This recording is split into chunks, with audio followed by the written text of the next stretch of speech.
Hi everyone, today I'll be painting a bunch of Stormcast. I wanted to share with you how I'd go about army painting. I'm sure all of you are very excited with the new box set, so I just want to share with you how I painted mine.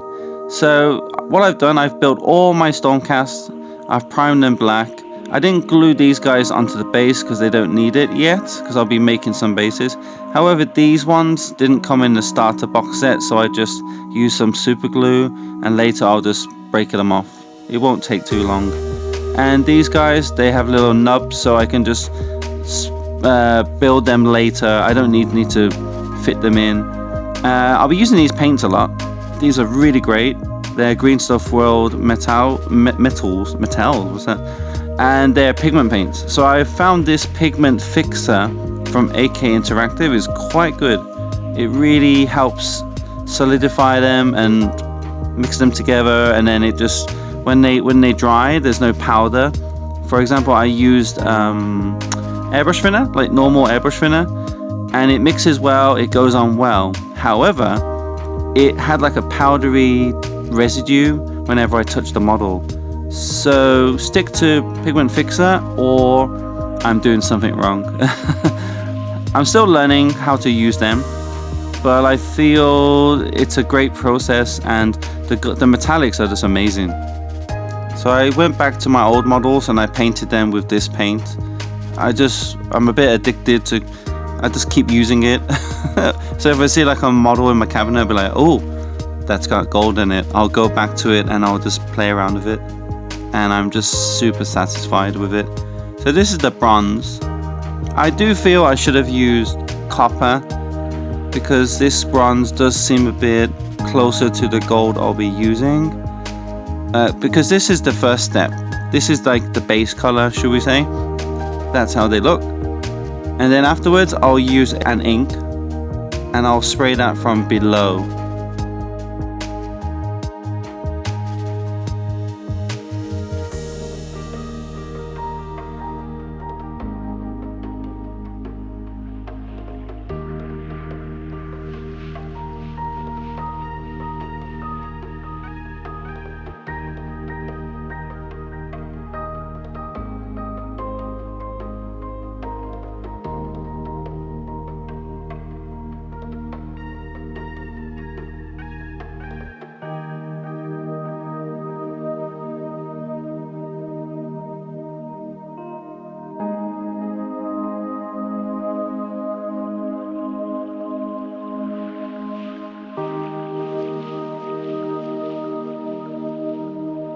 So in the beginning I showed antique gold, but I actually will be using gold. I use antique gold for my custodies, so I wanted to try a different gold for this video.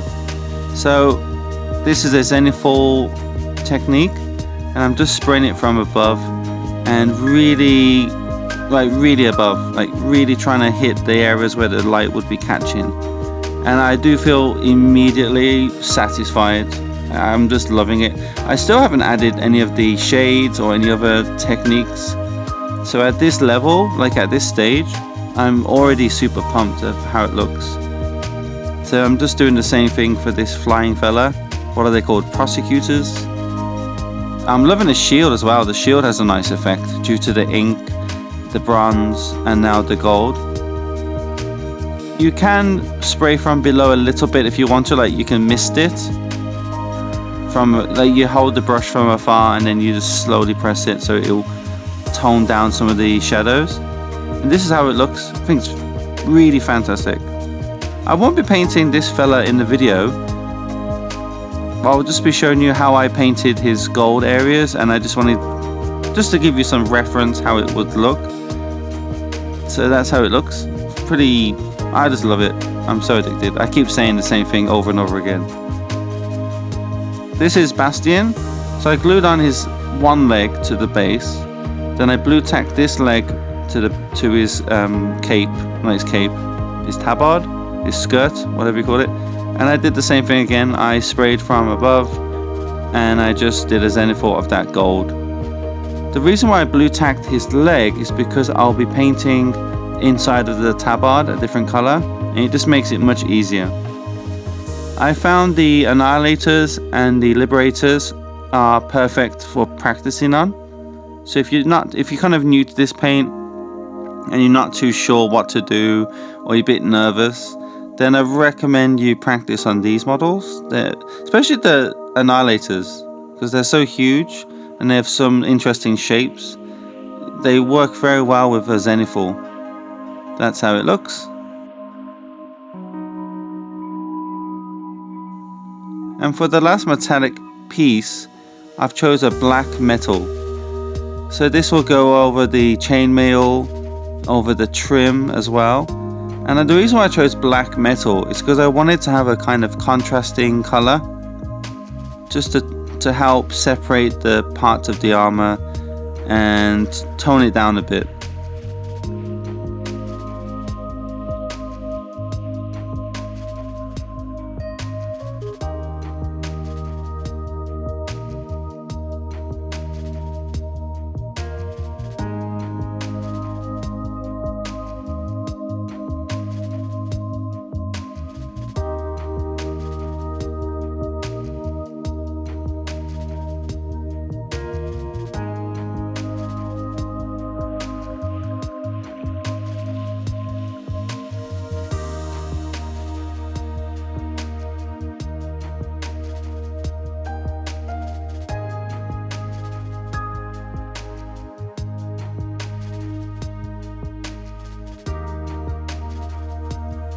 So I'm just finishing off painting them now.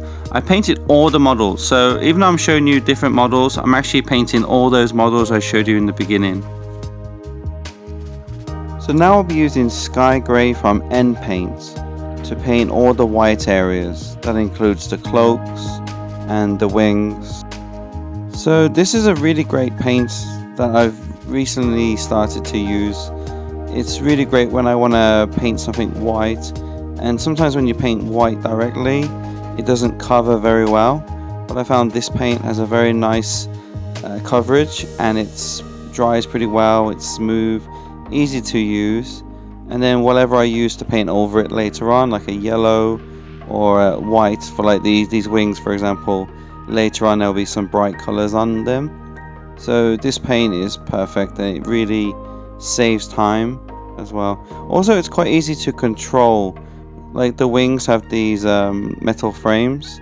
It'd be quite easy to paint over them by accident. So yeah, I recommend this paint for sure.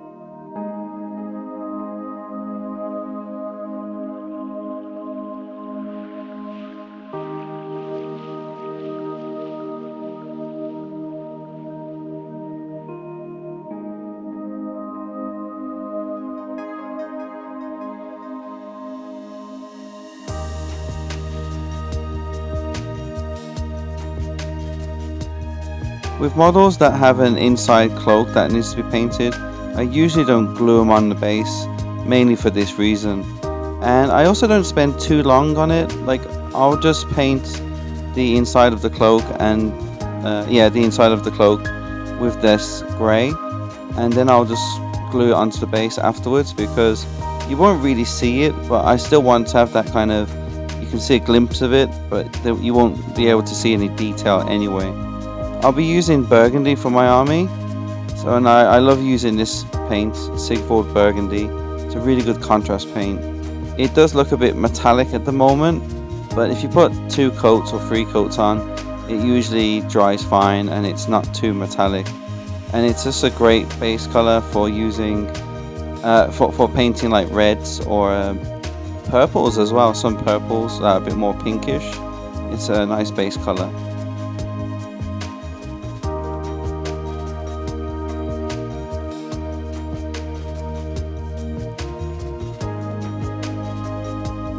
So the good thing about this box set is the models don't need to be glued onto the base. And I'm using clay for these ones because this clay is perfect for the rolling pin that I bought from Greenstuff World. So I made sure the clay was a little bit wet, and I also made the rolling pin wet too. Then I just gently rolled it over the model. I added some pressure, but not too much. The rolling pin is called Flagstone.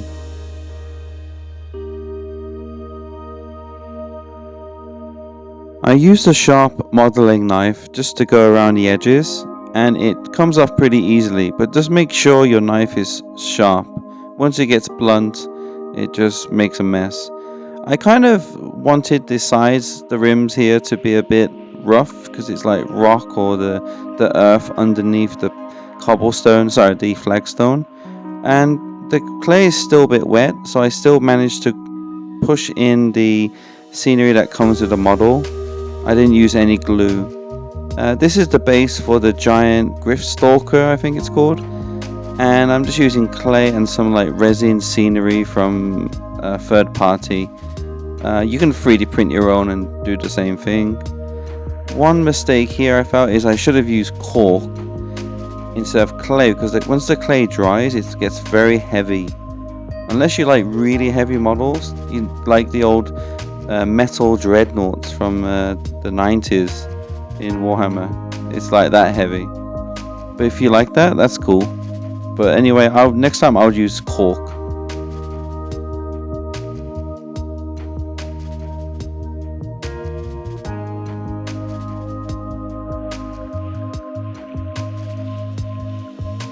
I use Deathworld Forest now, and I go over the undercoat, which is Corax White Spray.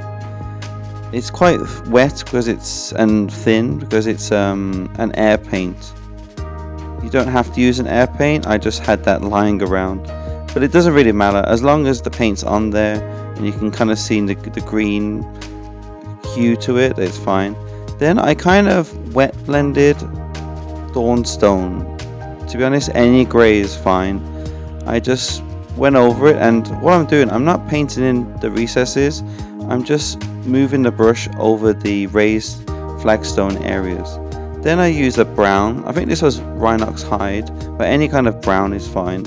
And I went around the rims, but not the actual rim because I'll paint them black afterwards. But the dirt areas I mentioned earlier, that is like the ground that's been unearthed, just had a bit of interest on that. So once I finish that brown part, it's still wet now. Then I just get some water and just start spreading that brown around the top of the base. And as you can see already, it just flows super well, and it brings out all the details, all the cracks, all the granule type of texture.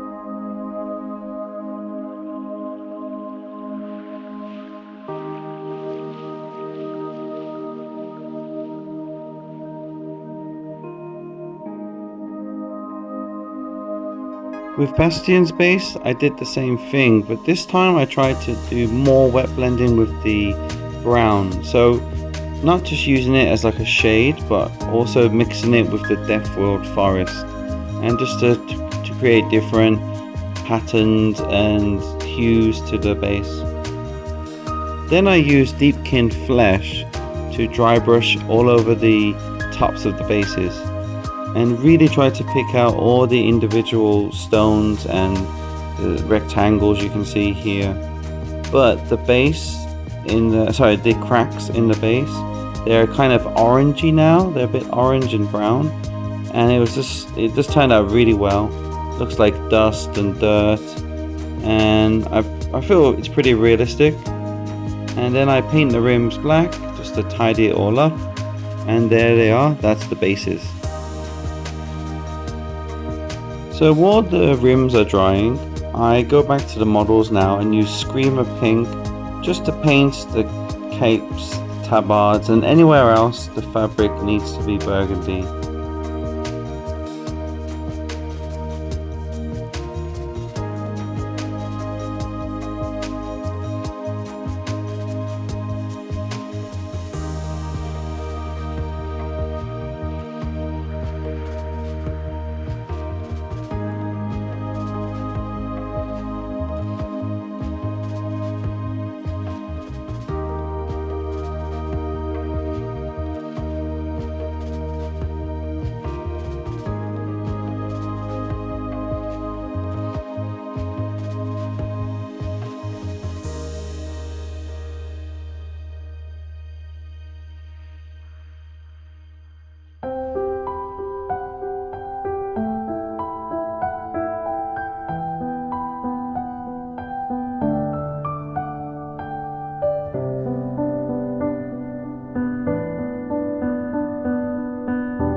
now use bold titanium white from Pro Acryl, and I just dry brush this onto the raised areas of the cloak.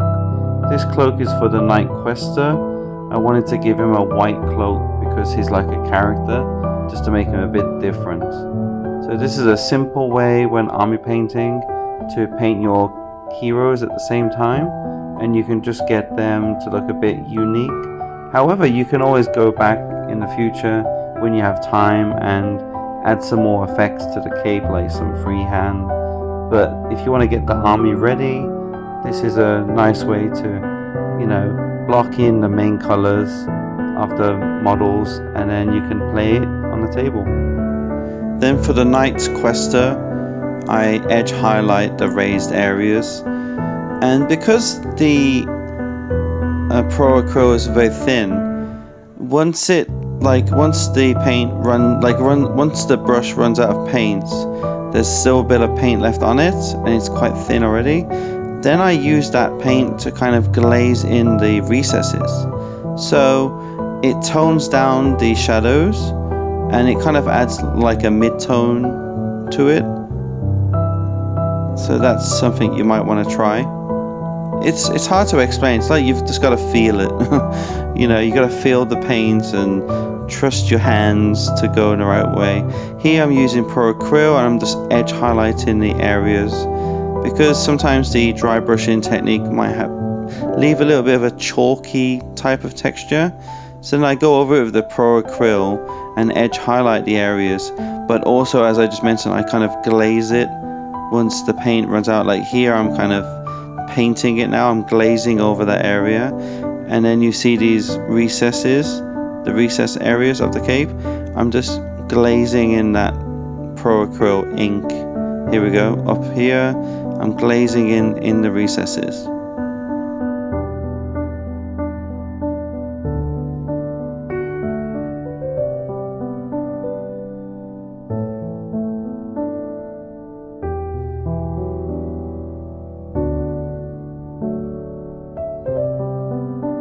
So now for the next step, I use wildwood and I go over all the leather straps. So that's like the belts and even the handle of some of the blades, or the torch as well. You can use it for that. The scabbard as well. I usually use Garak sewers, but I felt it was a bit too light, so I used wildwood for this one. Even the book here, this book you don't really see it actually because it's also covered by the cape, but it's still nice just to paint a bit of it so you can see it, because you can still see a little bit of it behind the cape, but it just feels good to fill out these details just in case you're a bit OCD and you want to make sure everything is painted to a decent level.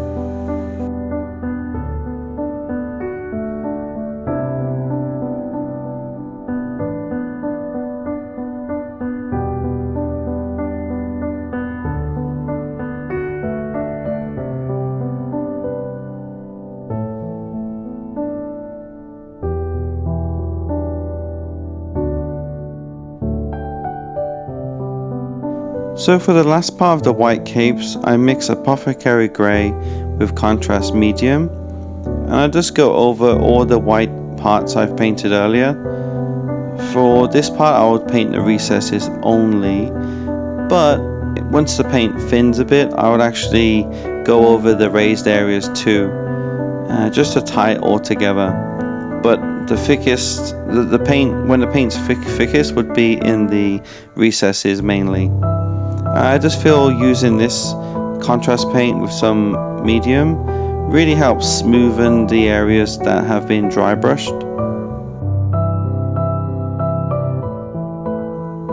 So I use Rakoff Flesh for the scrolls. It's a nice base color, it goes on perfectly because it's a base color, it's a base paint, not a layer paint. So it just really is a perfect paint, I feel, for when you want to paint scrolls. You may even use Wraithbone paint, that's a really nice one too.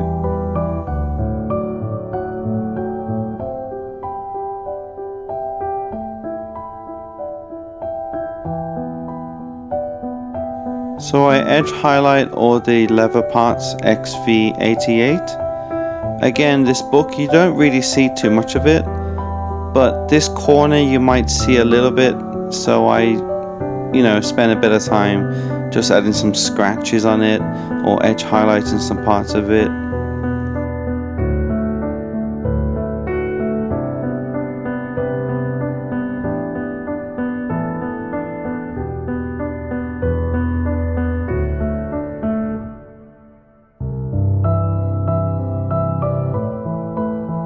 So once all of these are done and edge highlighted, I start gluing on the shoulder pad, and I start building the model up a bit more, and then I even glue on the capes now of the models.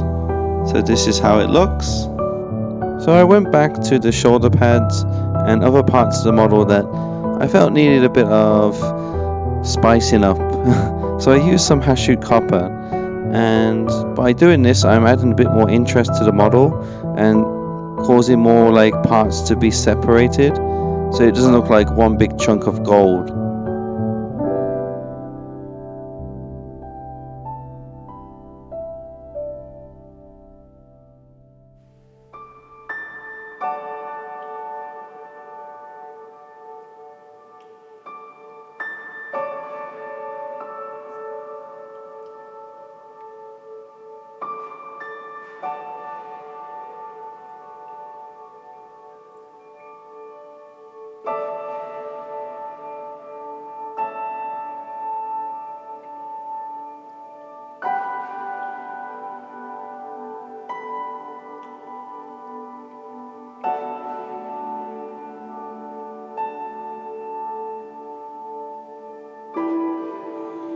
I use Black Legion contrast paint, and I actually paint the shields and the shoulder pads black, because I just feel there's too much gold and white and red, so I want some dark colors to really tone some of the parts and separate some areas.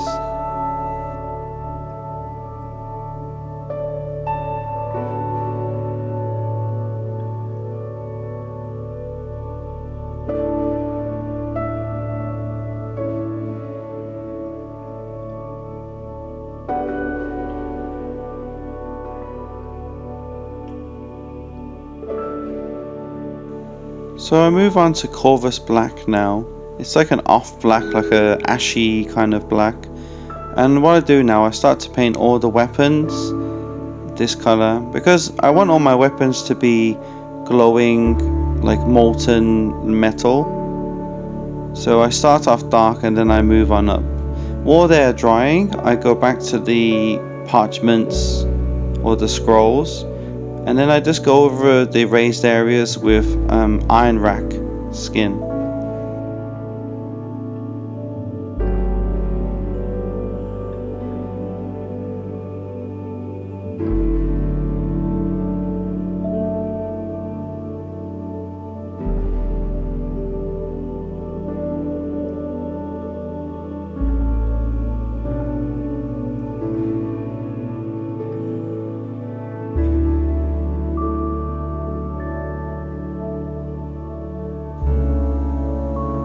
Then for the final highlights, I use Deepkin Flesh and also go over the edges and the raised areas.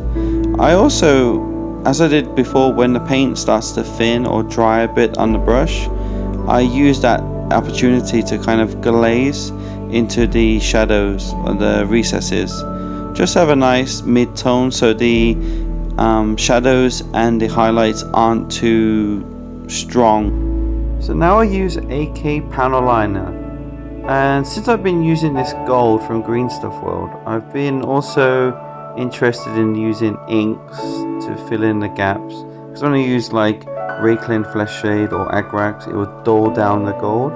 So I tried using this stuff and it's really great, but this is quite risky because it can melt the paint and I might be using too much, to be honest. So before I mentioned, I varnished it, the gold and the silver areas, before painting the cape and so on. And since I've done that, there's been no melting of the paints. So yeah, make sure you varnish it before adding this stuff on. Or maybe it's me just adding too much. But you can see immediately it flows into all the little cracks and where it should be, and it keeps the gold as it should be, like glossy and shiny.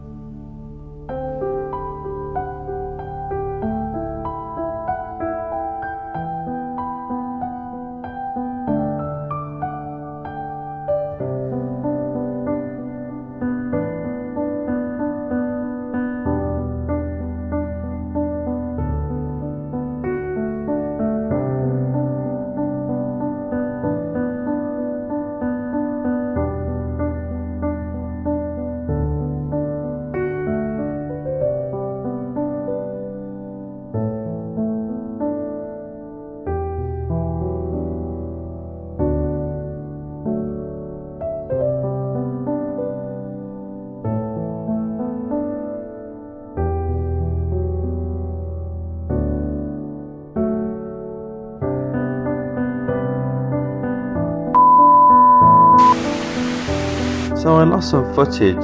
I basically used Pro Acryl first, airbrushed it on, and then I used yellow fluorescent, and then this is the orange fluorescent. So as you can see here, I've airbrushed the tips of the weapon white, the hottest part, so the flat surface, and then I've used an airbrush to airbrush the yellow over that white. Now I'm doing the same thing again, but with the orange. But I'm not spraying the yellow part. I'm trying to stay away from it. So the trick is to move away when the color changes, which is like orange, and then I'll use red later on, to move away from the hottest area. So the heat is, the hottest point is the tip of the blades. Some people like to have it opposite, like the heat coming from the shaft coming up, and then the edge is a bit duller, but that doesn't make sense to me because I want it to be hot and it's going to pierce armor. And then I go on to I use the wings. I work on the wings now. So the wings, I painted them white earlier with Corex white and Pro Acryl as well. Now I'm using the orange to, I focus mainly on the outside part where you can see the flames, because I want the hottest part to be the coming from the center of the wings, and then as it goes out it gets cooler.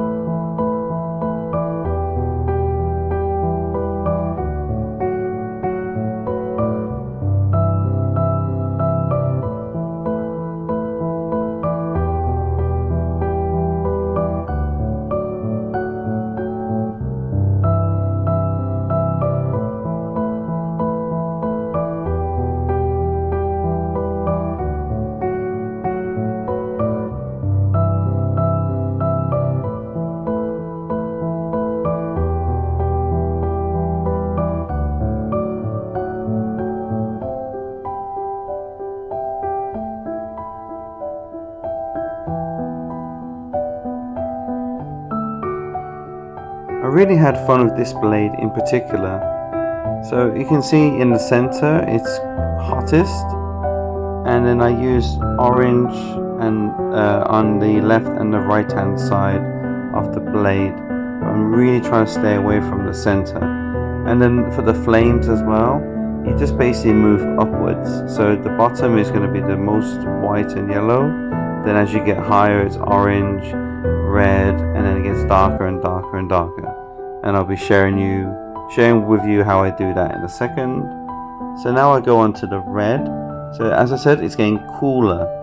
So now you see here it goes from white, yellow, orange, and then red, and then it's black because I based it earlier black. And then same for the wings. I'm trying to aim the red to the tips of the wing and stay away from the center of the wing, where it's, I guess it's kind of like the wings of the metal wings are shooting out like fire, so it's going to be super hot where they come out.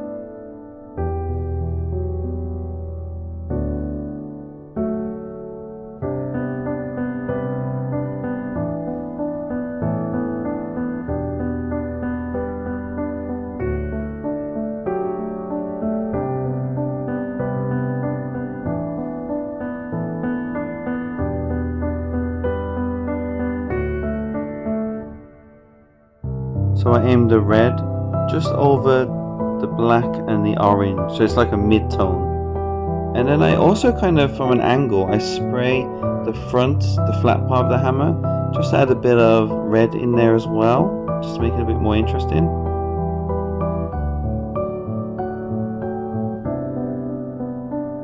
And then back to the fun blade, I do the same thing again, over the black and the orange, and also the tip of the blade. And now I actually focus on the tips of the flames on top, but I'm trying to stay away from that yellow part in the middle, the hottest part. And you can already see the contrast is building up now. And it's, compared to like the armor and the cape, you know, those colors, then you have these bright fiery blades. It just makes the model a bit more interesting. I'm also adding a bit of OSL on the head of this character here, and on the little sharp parts of the armor. Not too much, but just a little bit. You may use orange instead, but that's how it looks. I think it adds a bit of interest to it as well. For these, I wasn't too happy with these axes. I might go back and just make the runes on the axes glowing, and then just make them silver.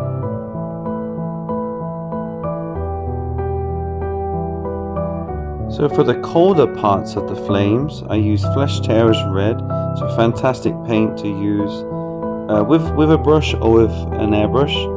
I'm really focusing onto the tips of the flames. Really focusing on those parts. I do the same for the flames coming from the brazier, on the blades as well. The part of the blades where it goes from red to black, the mid-tone I mentioned earlier. And this is how it looks. So far so good, I think. And you can see the blade now, as I start to add this darker red, it really emphasizes how hot the center of that blade is.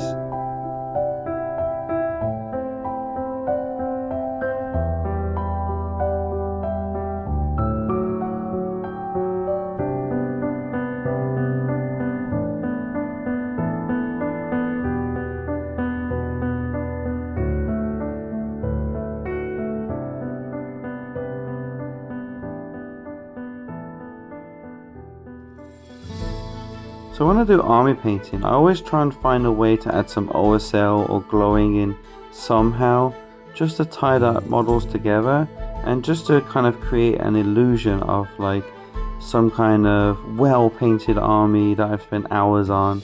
I mean, I've spent hours, but you know, not like Golden Demon hours. So even for Cathlos, I do the same for him. I add some areas on his model too. Now I use a bright yellow. I'm using this air paint just to go over the hottest areas, because I feel it's not popping enough yet. And this is how it looks. I think it's pretty great. And then I'm adding it now to the middle of the wings, where I mentioned before the hottest area. So that's how they look, and I'm just adding it in, and it's really helping.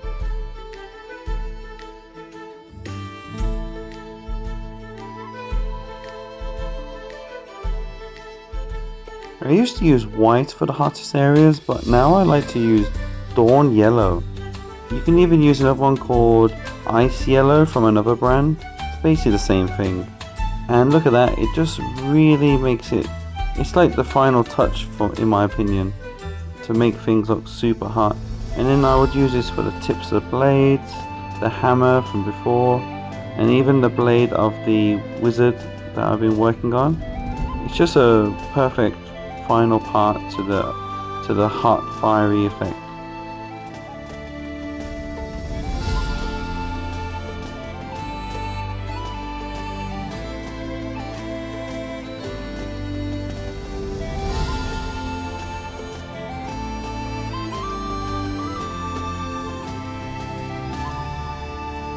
So I'm a bit messy, and I should really learn to mask more often.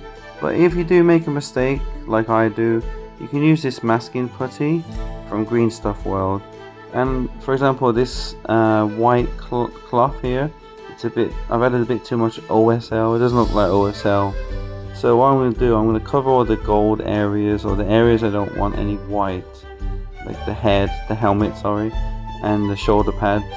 And then I just go back and spray with Corax White or Acryl. Then I wait for it to dry, remove it, and there we go, nice and clean. And I'm really happy with how it looks now.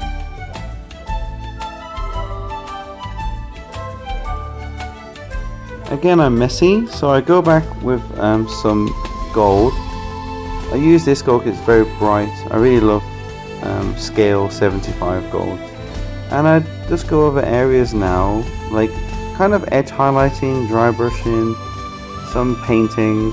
Like here I'm not edge highlighting, I'm adding some interesting shiny parts to it where it might have been hit with some orange paint.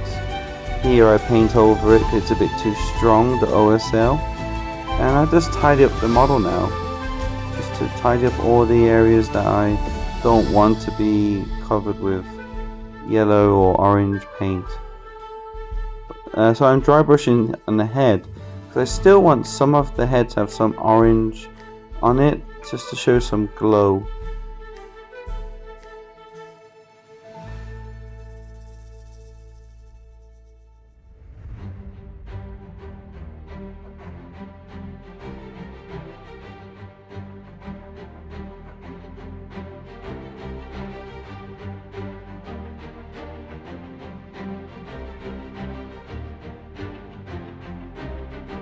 And the models are all done. I hope this tutorial was useful, and please leave a comment sharing your thoughts, and if you have any requests, just feel free to let me know.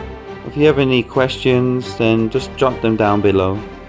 So till next time, happy painting everyone. Bye.